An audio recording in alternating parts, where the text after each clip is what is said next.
So thank you very much for coming, early slot.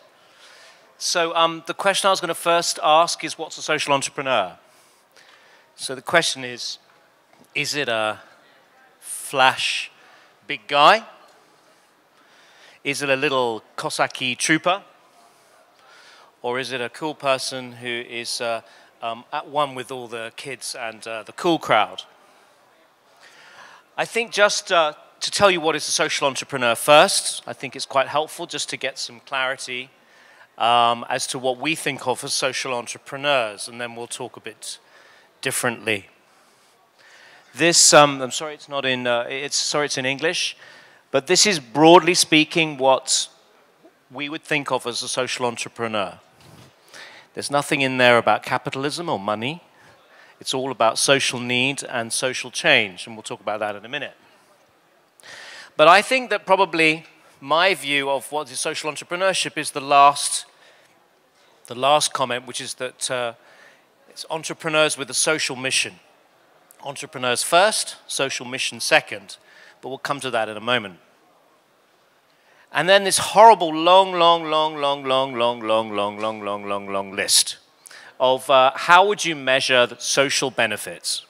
And you could measure social benefits through all of these different things, which is a bit of a nightmare, but you have to, if you're planning to create and found a social enterprise or an enterprise with a social mission, you need to have a think about which of these different aspects of life are you going to measure progress by.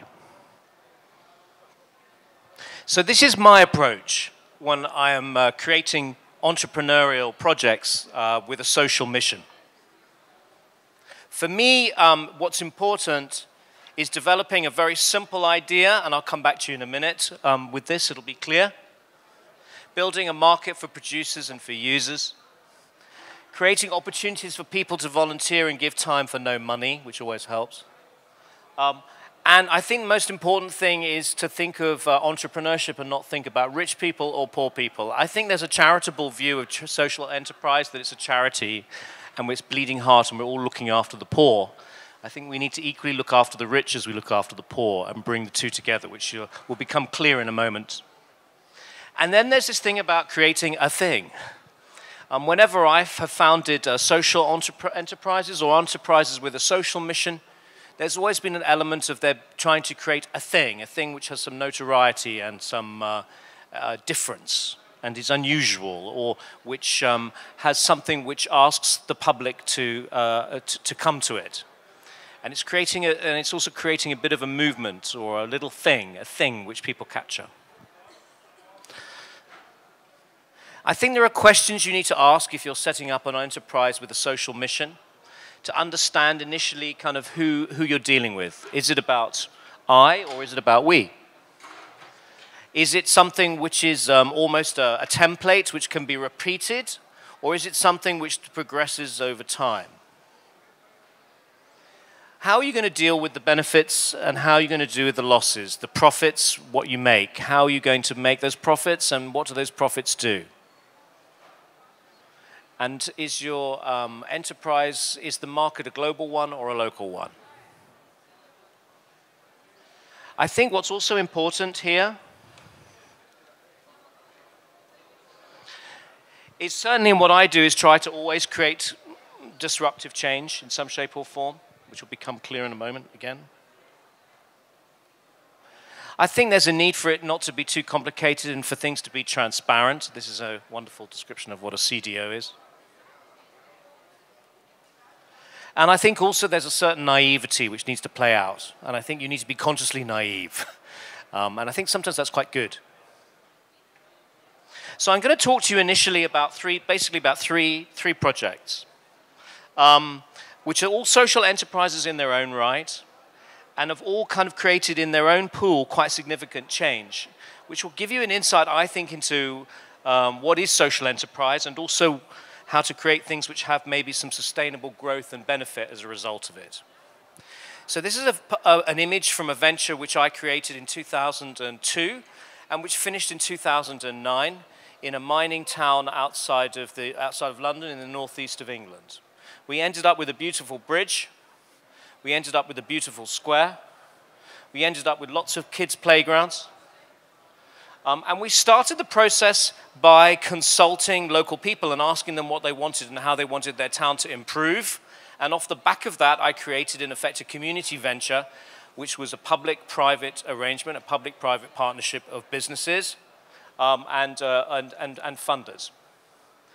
I created the process on the back of and with the support of key members and citizens of the local community, mostly women of a certain age, mostly women who didn't work, mostly women who cared passionately and were almost kind of self-identified with the town, and it was rather crucial to the future. And they were women who basically got me up, kicked me up out of bed, and also people who would say, no, we're going to carry on. And I kind of trestled the process and the initiative off the back of their backs, and I called them the queens of this town. Whoops, hold on. Where are we? I pressed a button which I shouldn't have done. That's good, that's fine, good. And so we had this process initially where we asked people what they wanted, and then out of that we created a project program. And I called together lots of architects and designers, etc., and also created lots and lots and lots of outdoor events which included people in the process of economic renewal and urban renewal. And this was the outcome of it, is that I started initially with 27,000 euros, which was from a private foundation, and we ended up with a project program which was around 16 million. There was an enormous amount of volunteer time. The interesting thing about all of this is that it just was basically an opportunity waiting to happen, because it unlocked vast amounts of private investment into this industrial area, because there were assets in the town, like riverbanks and also squares. And lots of housing opportunities, and in the UK there's a big housing shortage. There were about over 10,000 people took part in it, and lots of different community groups were formed. Now, this is one way of doing social enterprise. It was public and privately funded. It has made a huge change to this area. It was funded, I raised the finance through 21 or 22 different funding streams. And the point I wanted to make about this, basically, is that this is one form of social enterprise. It's public, privately financed. Could it be done by the private sector by itself? Could it be a private enterprise initiative? Answer, no. Why? Because the logic of a process like this is that the public, the state, in this case local government, it invested and put some money forward to de-risk, basically put some money forward for the improvement of some of the public realm, to de-risk and enable me to then go out and raise additional funds from either NGOs, foundations, and also private investors. And so this is one form. So this is one form of social enterprise. The mission was basically to improve the town.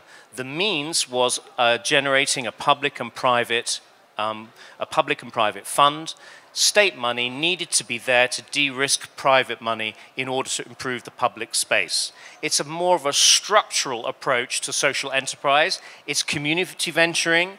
It won loads and loads of quite significant awards for the fact that local people were involved in creating the agenda, and also these ladies, one of them got an award from the Queen, was that they were the drivers and they behaved as the client. The state was not the client, the state was the enabler. So here's a second kind of social enterprise which I founded. This is a dead shop in the centre of London. It was a horrible shop. It was a Tesco supermarket which has been empty for a long time. It's now called the People's Supermarket. Forgive the English naivety of being crypto-socialist or quasi-anarchist, but English people, because we believe in Queen and country and we're not a republic, we sort of have every time we can call anything the people something or other, we do it with great passion. Now, it's called the People's Supermarket because basically there's a need locally and a need in London. It's very expensive. Anything healthy, healthy food in London is very expensive. It commands a premium price, partly to do with geography, partly to do with the economics of food and the industrial production of food, and also to do with premium value and how we appreciate that, ridiculously, that carrots with soil on them are more, should things with soil on them which real, things which are real and authentic are more expensive. So you end up with a situation that there are poor people living in the centre of the City of London, and it's very difficult for, it's kind of expensive to eat healthily, so you eat shit and crap, excuse my language.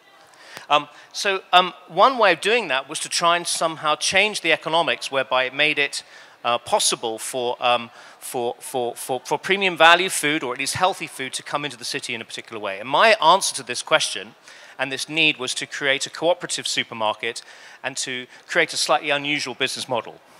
So me and several other people came together to create the People's Supermarket. We took this store, we turned it into a supermarket. I'll show you how in a minute. But it's a very, it looks like a very ordinary supermarket, but it's a very unusual business model insofar as anyone can shop in the store, but if you pay a subscription, in effect you pay a small amount of money per year, plus also you donate 4 hours of your time each month, you get a discount on the cost of your shopping. And that allows you basically to benefit, and it allows us, through the donation of time, in other words, the slave labor, in combination also with the subscription and the annuity income from that subscription, it allows us to play with some of the financing costs and other kind of overhead costs, and it allows us to price compete with major supermarkets around us on particular staple products. So that can be on. So we would every day go and look at all of the major supermarkets who are very close by, the Tesco's, the Sainsbury's, the Waitrose, etc., to see what the price cost was. It also then allowed us, for instance, to pay the higher prices, higher distribution prices, from independent suppliers of healthy food, and decrease the costs, the transaction costs and other costs associated with healthy food. Now, this is a very good example of a thing. It became a thing. It was very celebrated by politicians as a great example of volunteering and community mutualism and those sorts of things. Delighted to say that it still exists. What we would also do is we would have events, and we treated the shop as an event space, and I'm delighted that some of the ideas which are in the shop have now been taken up by some of the big supermarkets in the UK. So this is kind of like an example of a social enterprise, which is what I can only describe as a kinky operating model, which is based on volunteering and shared equity. The other good bit is that what we seemed to smoke out of the local area was a lot of men over 45 who had time on their hands and were unemployed, and a lot of women over 45 who were unemployed and/or couldn't work full time, and who wanted to give their time and could exchange their labor for goods, and also an enormous number of students who are poor. This is just finally a cost benefit. It didn't cost us very much at all. It's a very, very cheap thing to do. Mostly sweat equity and mostly borrowed. All of the fixtures and fittings were donated to us or given to us. And it's a business. It keeps going. It started in 2010. It still goes. It's very popular. It's a community store. It's a community-owned store. It's a mutually owned store. It's not a big deal, but it's a kind of unusual operating model, which demonstrates people think of it as a grocery shop, and it is a grocery shop, but it's a grocery shop which also, through its business model, has a social mission. In English, the FTEs is full-time jobs, yeah? That's full-time employment. Finally, this is my current venture. This is another kind of social enterprise which, to all intents and purposes, doesn't have anything social about it at all. It's completely private enterprise, but it has a social outcome. Or it exploits private interests, but has a social outcome. So I live and grew up in the centre of London, which is beautiful, but also has become very, very, very expensive through property price inflation. And also England and the UK being a safe place for dirty money, but also an amazing, attractive place because of the City of London. So Kensington and Chelsea, which is where I grew up and was pushed in a park as my little pram when I was a baby, is a beautiful place and is the very centre of London with all the museums and all that kind of thing, and lots of stores and very fancy luxury shopping. It's beautiful, it's lovely. It's absolute hedge fund paradise. It's over the last 10 years, property prices have grown enormously. It's become a very favourite place for for hedge funders, and property prices basically have made it next to impossible for entrepreneurs to set up in business. There are great institutions locally, like Imperial College and Kensington School of Art, but the students can't stay, they disappear because it's too expensive. It used to historically be a great place for creative entrepreneurship. It's the home of Net-a-Porter. It's the home of lots and lots and lots of Virgin, Richard Branson. So 20, 30 years ago, it was big on the creative entrepreneur front. Nowadays, not so big. And so what it's become is like a lot of Western European cities, it's become like a sort of it's almost like a film set for baby wear, for children's wear. It's completely obsessed with luxury shopping. And so the streets are actually, there's not a lot going on the streets other than just photo shoots for baby wear products and services. There's also a huge, it's almost a death by French baby wear shop. There are an enormous number of French baby wear shops everywhere. You see everywhere French baby wear shops. But it's a bit rubbish for new entrepreneurs who have made money, maybe bankers or hedge funders who've come to the place because they come to London because they think it's groovy and Vivienne Westwood and slightly black and white and slightly post-punk. And there's no post-punkers about. There's only people, and the lifestyle in the street is very much basically like, it's like a departure lounge of Terminal 5 at London Airport. It has monotone shopping and luxury, and everything is luxury. And people don't necessarily want to buy loaves of bread at £4 a loaf, but that's what the market determines. There's a kind of weird sort of market failure where luxury shopping is just blankets everywhere. So what are we going to do about this? Because there are a lot of people who are like under 50, who are from Mumbai, who are entrepreneurial, who would like to stay there and love it, and would like to stay there and would love it more, but they can't. So the answer which I've come up with is basically to sort of set up, in effect, a private investor network of people who live in West London to invest in entrepreneurs, early-stage entrepreneurs, who would like to either have a link to the area, would like to grow their business in the area, maybe have nothing to do with the area, but would like to move their business into the area. And in no time at all, we've basically collected together just around 40 high net worth individuals who mostly live locally, and they've invested a certain amount of money in companies. And it's really interesting. It's basically a local investment network. It's been done in the United States in the past historically. It was done hundreds of years ago, and it's just a revival in many ways of that. But angel investing in early stage companies is very, very exciting. It's very dynamic, and we're doing pretty well. So we have like 4 pitch events a year. It's angel investment stuff. And we have an enormous amount of communication between people. Let me see if I can move it on. So up until now, we've made 7 investments so far since last spring. Small investments. Total about 400,000 UK pounds, so small. And they've mostly been in e-commerce or in tech companies.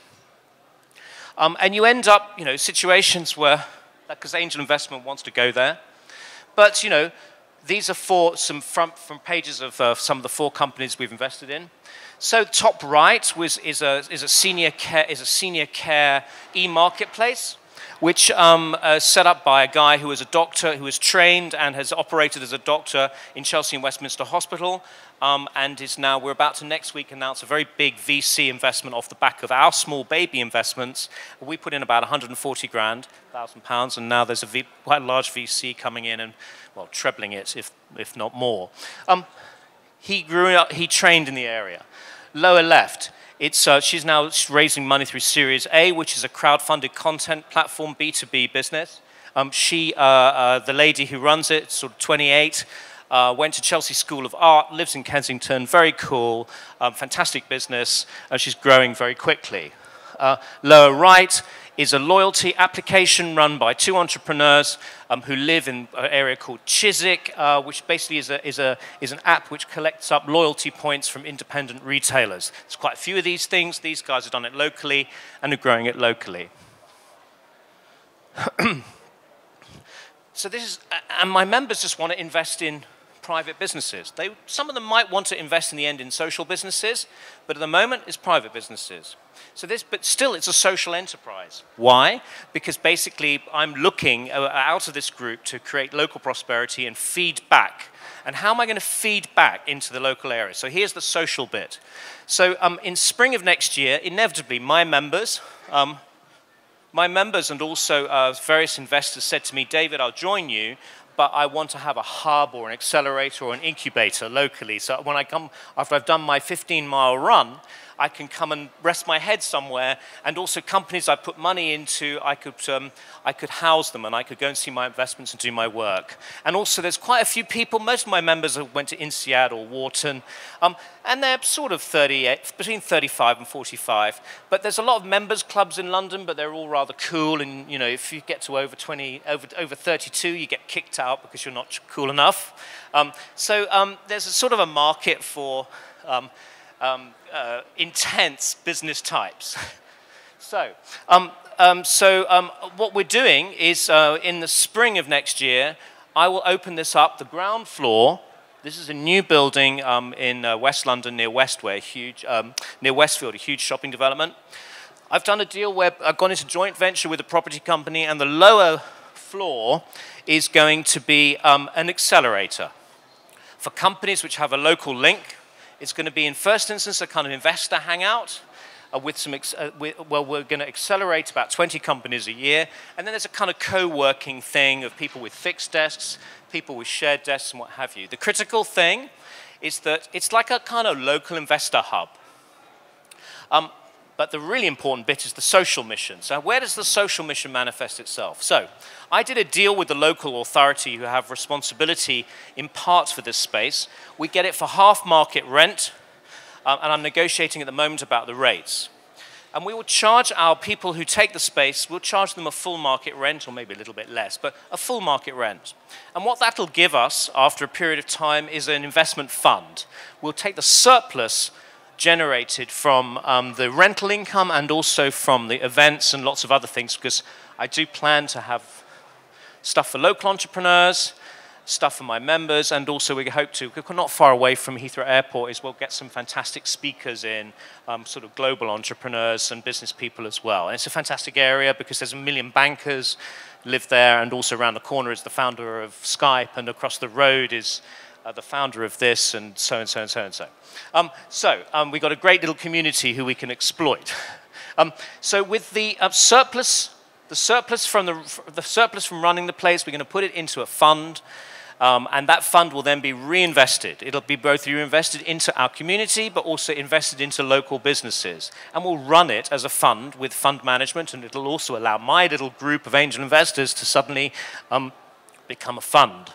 And we can get regulated properly, and we can then grow up. And also it means that I can start to take money from 1 or 2 people who would like to join us, who live locally, well, who have a house locally, but are never local. They're in Antigua, or they're living in their big stately home somewhere, who would like to get involved in private investment locally, but are not necessarily around very much.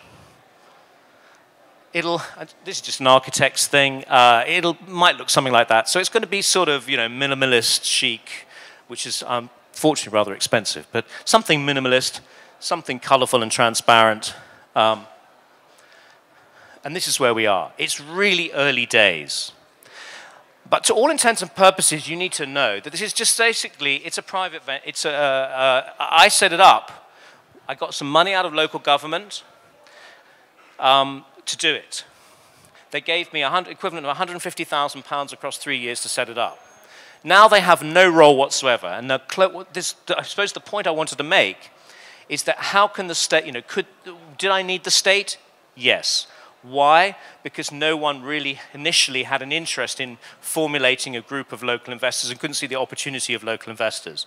But for me, from now on, they're great partners. We get on very well. They've been massively helpful to me.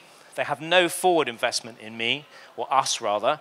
My plan is that basically to say thank you, and we'll feed back and support economic development, and they'll have no role in it going forward. I don't actually really want them involved. I think it's very bad.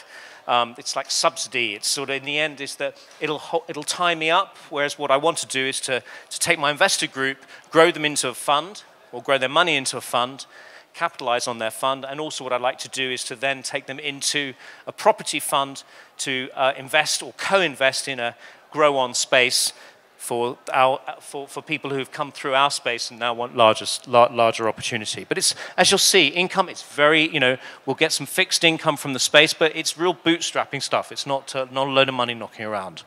So I think the final point I want to make around social entrepreneurship is this, is that we do it to save the world, of course, because we do it to address certain social needs. We also, though, do it because we want to see prosperity locally, or prosperity in general.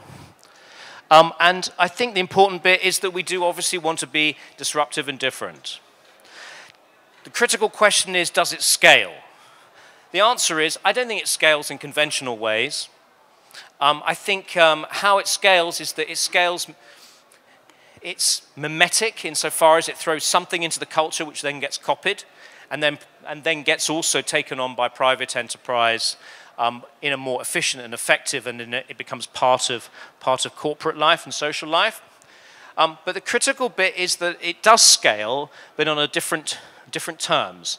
It gets deeper and deeper and deeper and deeper and more and more and more and more and more and more and more and more engaged.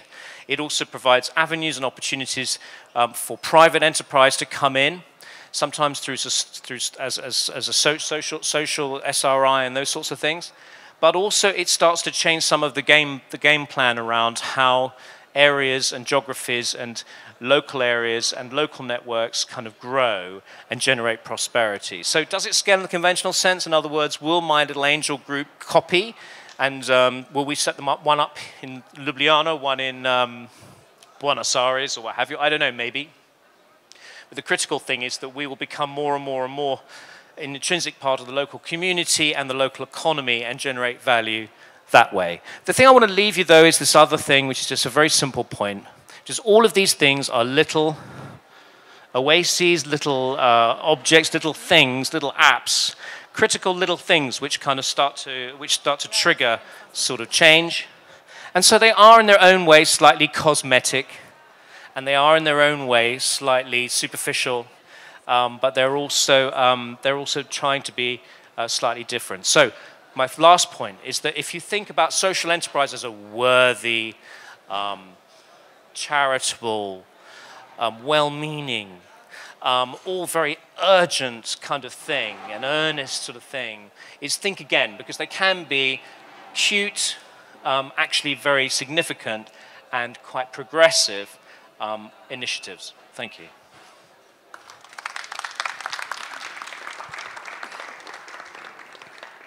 Are there, ladies and gentlemen, any questions for Mr. BARRIE? Mm-hmm. You were talking about scaling. Your grocery store co-op, it seems that could scale in a conventional sense. Because was it something totally unique, or why doesn't it scale in a conventional sense? Can you talk about that? Or why didn't you scale it in a conventional sense? The first one's kind of obvious. The second one, not so much. Because it couldn't scale because basically it's too complicated. It's a very complicated little machine, and I found it very difficult to find people who could embrace. It's a little thing, but it's quite a complicated little thing, and I found it quite difficult to codify into a little booklet, or to get something which could be licensed and could then be taken on board. There were 2 or 3 branches. There were 2 or 3 groups who did spontaneously kind of come up and started to set up their own, but we couldn't really set up a franchise agreement or arrangement which worked. So the answer is the other thing as well is that it makes money, but it never really made money. It's never really made money where you could start to properly get people in and give people roles to start to sell it and codify it as well. Thank you very much. So I came to the conclusion that basically is that maybe you don't scale it. Maybe what you do is you let people copy some of it, And there have been, I mean, my involvement with the venture finished a few years ago, is that there has been quite a lot of consultancy revenue and stuff like that, whereby in effect other chains and other people have asked people who work in the store to give their knowledge. Okay, and the last question, please. Yeah, thank you for your inspiring presentation. Thank you. I have the same question. This store or such kind of business model was tested before, and I guess, and if you could spend a few words, technically, how did you motivate or how did you evaluate this time bank principle? How did you find this balance? How much time somebody invests and what's the ratio to the, let's say, discount earned and so on? Because I think that, I guess this is the point of complication. How to involve structurally. Okay, thank you. We have to move on. Thanks. I think, well, sorry, just two points. The important one, this didn't happen, I was helped in setting this up. So in Brooklyn, there is a very famous place called the Park Slope Food Cooperative in Brooklyn, which has been going since the 1970s and was set up by a bunch of hippies who just wanted to free the world. And they have set it up, and it's now very, very successful. But it's a slightly different model, but they helped me initially in understanding how the model might work. But they're closed, they're not open to anybody shopping. It's a membership organization. And it's basically, if you go in there, it's the most amazing place. It's completely, because the whole area is now gentrified. So you've got sort of, you know, you've got amazing kind of investment bankers behind the till, or people adding up. Anyway, but in answer to your question, there's no science to it. I mean, there was no ratios and this, that, and the other. I'm sorry to be so imprecise. You know, there were certain rules about that you have to give a certain amount of time, that you have to turn up, and 3 non-turn-ups and you're out. I think one of the in answer to the question is that one of the things which has disallowed us to scale it is that it ends up that you have to end up looking after. It's quite hard to mechanize it because each person has their own particular thing.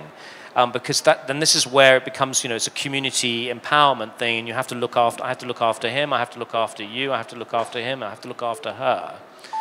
And everybody has their own particular commitment. So I'm not really answering your question. There was no science attached to it, frankly. You know, things would regularize. But what was the point, which was very clear, is that when we first opened up, we had a huge amount of interest from hipsters, architects, urbanists, professional middle classes, people like me, kind of all thinking it was all really great and groovy. And they would fast disappear. They wouldn't actually volunteer. If they volunteered, they wouldn't give their time, or they moved on to something else, or they were interested in it because we got lots of attention from the media, and the Prime Minister would come, and lots of people took a great interest in it. What I do know is that the hardcore people who have made the venture happen is basically people who are unemployed or people who need some additional money. So it's the people who need it, which is an obvious point. So sometimes with these initiatives or these social projects is you can get slightly misty-eyed because you think thousands of people are coming to it. But the reality is that the people will come and people will go.